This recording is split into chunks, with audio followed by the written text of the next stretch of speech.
Livro de 2 Crônicas, capítulo 7, versículo de número 1. Quem encontrou, diga amém. Vamos lá, ó. Silêncio agora para ouvir a palavra de Deus bem rápido. Essa é a primeira palavra pregoada aqui dentro, hein? E acabando Salomão de orar, desceu o fogo do céu e consumiu o holocausto e o sacrifício, e a glória do Senhor encheu a casa. Os sacerdotes não podiam entrar na casa do Senhor, porque a glória do Senhor tinha enchido a casa do Senhor.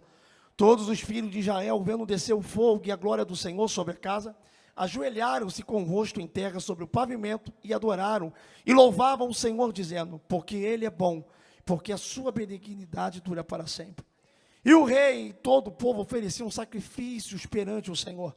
O rei Salomão ofereceu sacrifício de bois, 22.000, e de ovelhas, 120.000. O rei e todo o povo consagraram a casa de Deus. Versículo 7. Salomão santificou no meio do pátio que estava diante da casa do Senhor, porque ali tinha ele oferecido o holocausto e a gordura do sacrifício pacíficos. Porque no altar de metal que Salomão tinha feito não podia caber o holocausto e a oferta, manjares e gordura.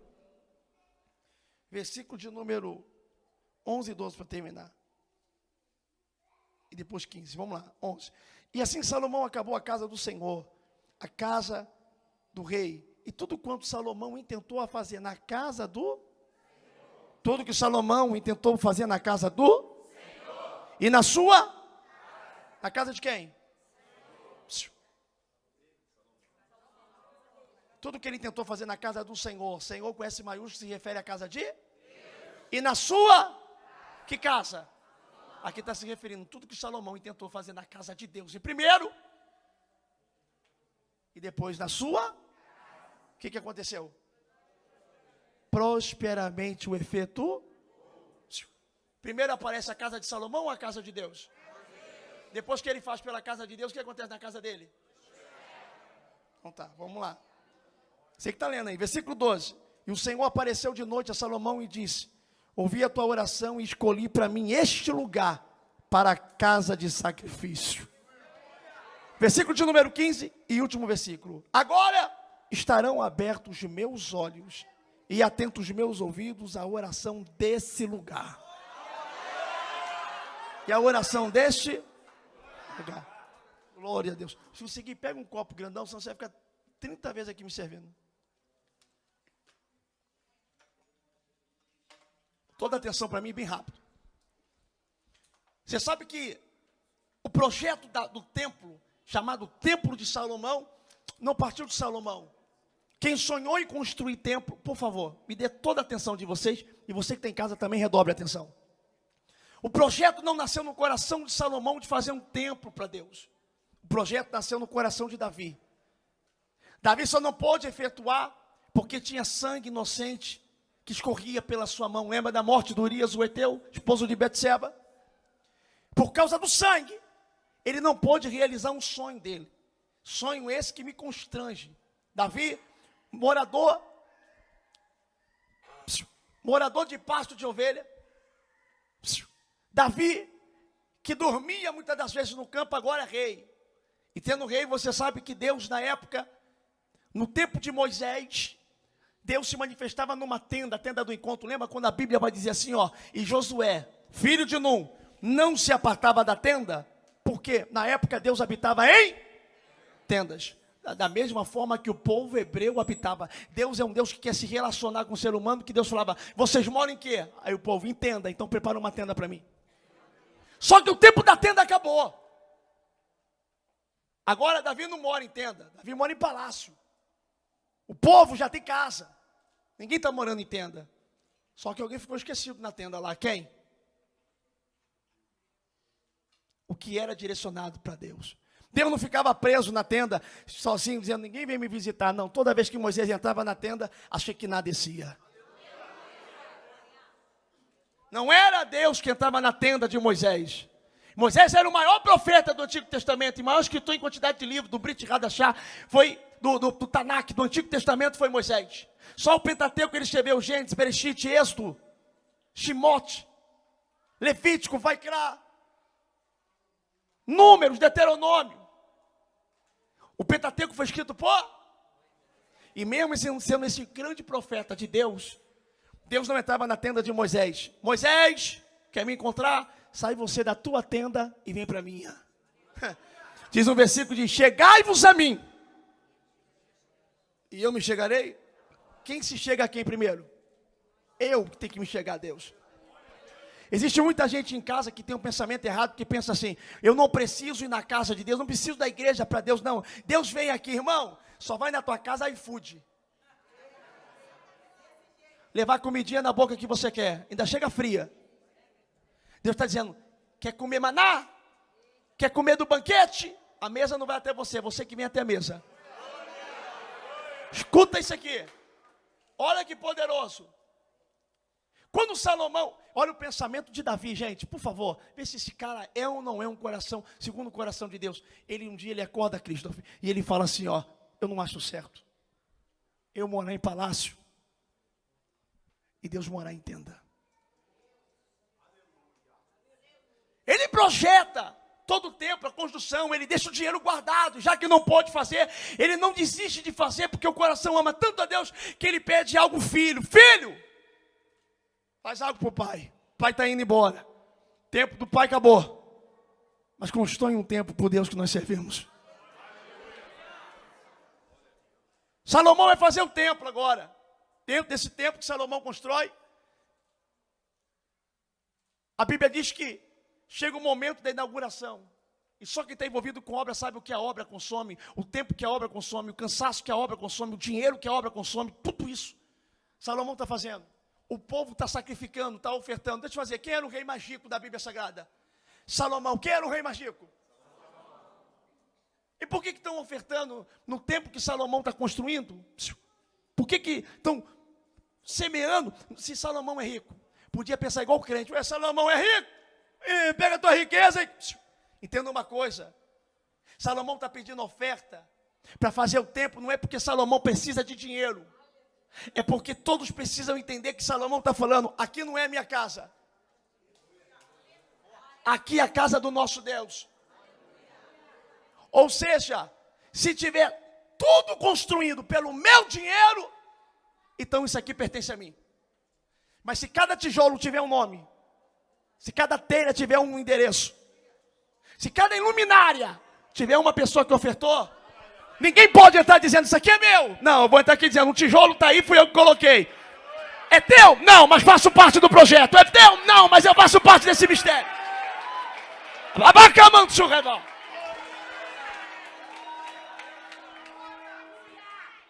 É teu? Não, mas tem parte minha aí.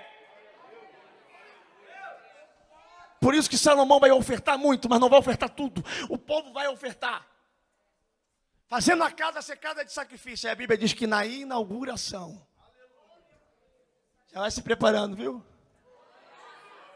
Daqui para janeiro é um pulo. Na inauguração, quando a glória de Deus desce no templo, quando o principal desce, quando o dono da casa veio ver os seus construtores preparando para ele,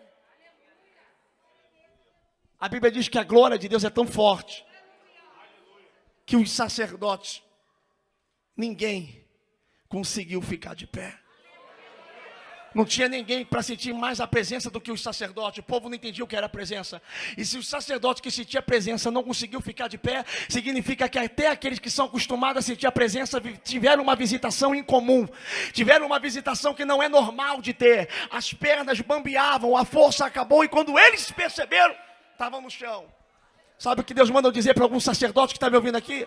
Se prepara para viver dentro desse templo coisas que são incomuns, até mesmo para você que é acostumado a sentir a presença de Deus. Se prepara para viver coisas que são incomuns, até mesmo para você que é acostumado a sentir a presença de Deus. O que Deus vai fazer aqui é o cumprimento de Paulo: aquilo que os olhos não viram, ouvido não ouviu, jamais subiu o coração do homem. É o que Deus tem preparado para você. Quem acredita nisso confirma, fazendo o barulho que o diabo não gosta.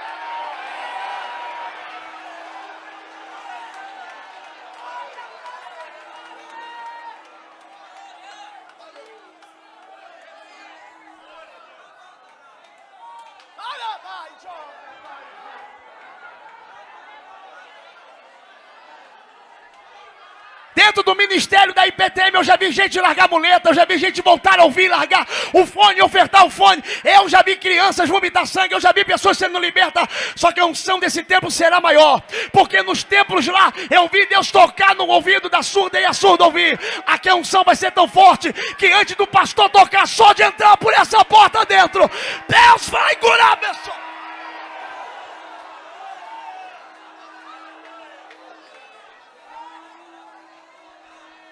Iricama norema surigiria maragá.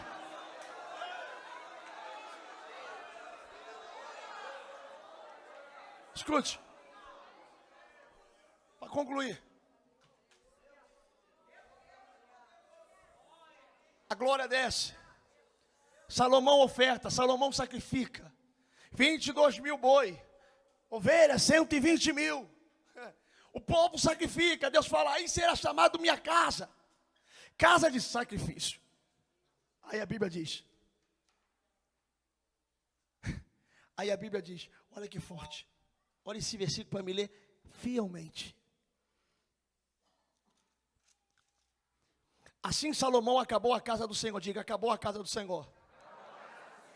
A casa do rei. E tudo quanto Salomão intentou fazer na casa do Senhor, e na sua casa, prosperamente o efetuou. Só para terminar, olhe para mim. Salomão colocou a sua casa ou a casa de Deus na frente?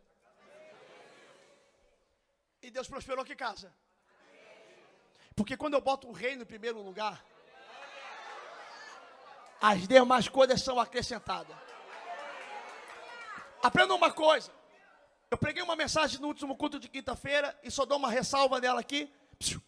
Você nunca está sozinho. 24 horas você está sendo cercado por anjos e demônios.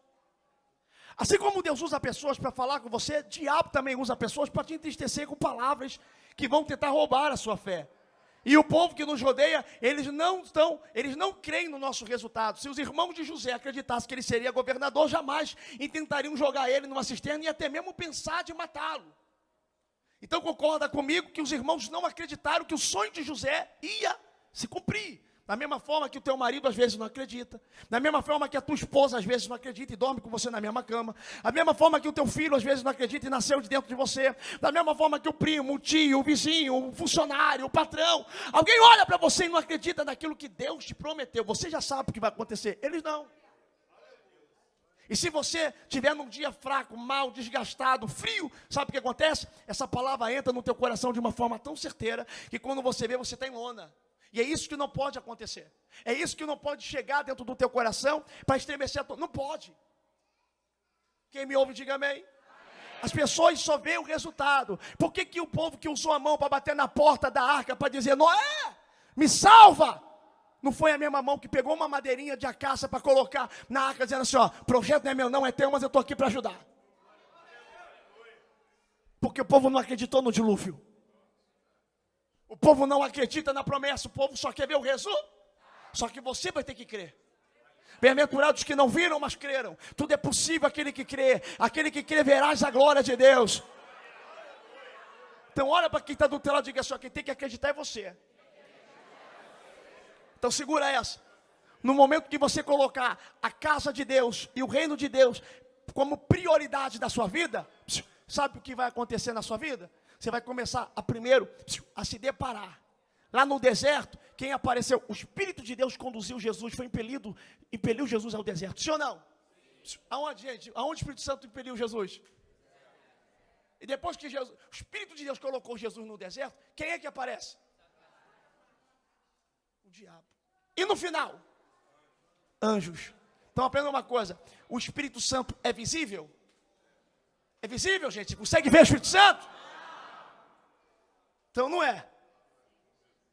Então ele só foi impelido, conduzido pelo Espírito invisível mas o diabo apareceu visível ali. E no final vai aparecer os? Quem apareceu primeiro, os anjos ou o diabo? Por que o diabo aparece primeiro?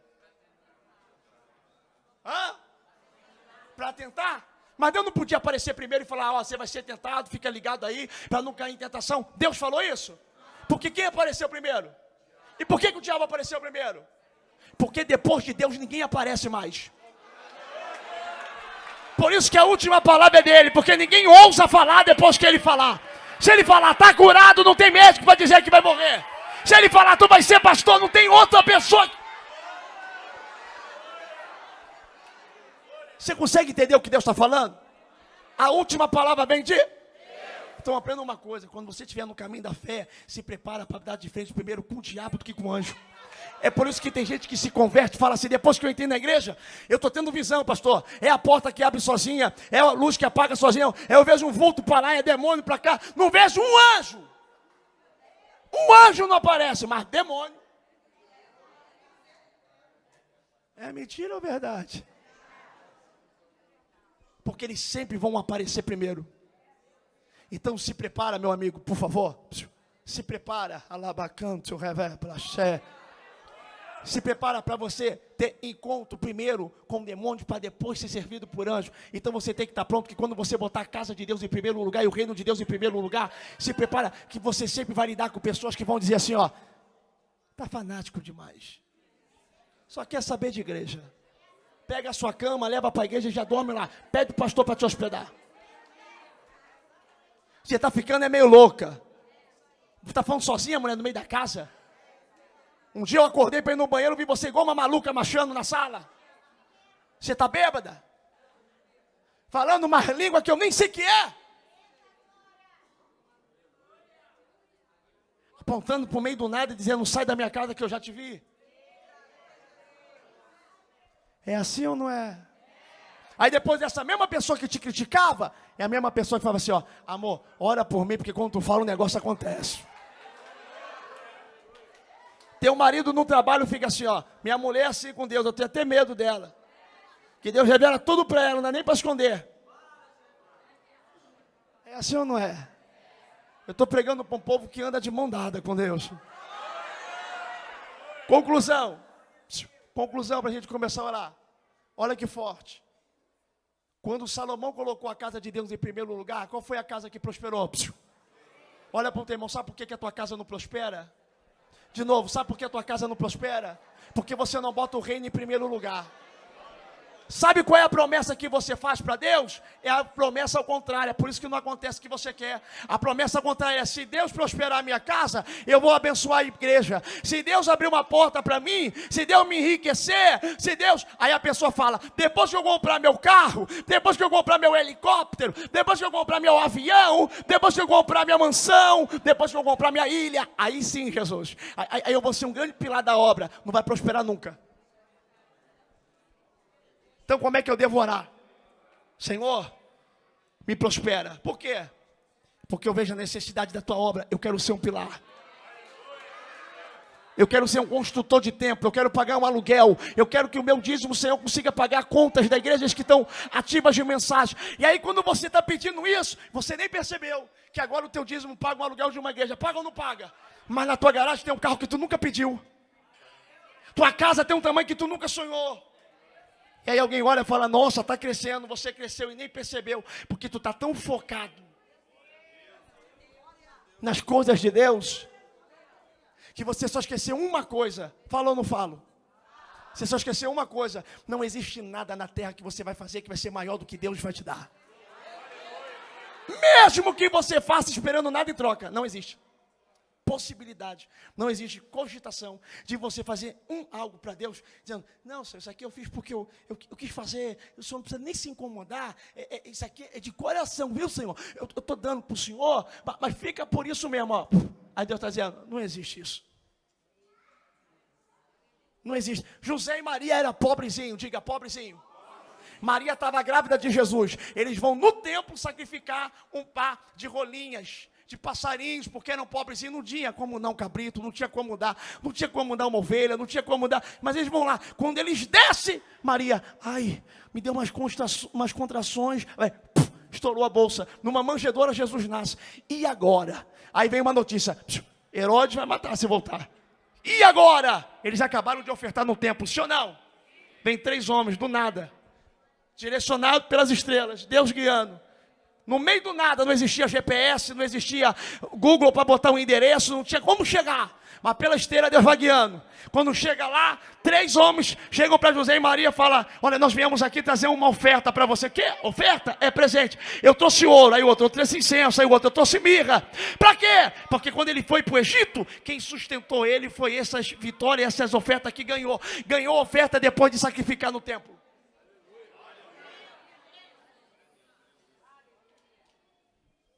Aí Deus falou: e os meus olhos ficarão atentos e meus ouvidos a este lugar, a oração desse lugar.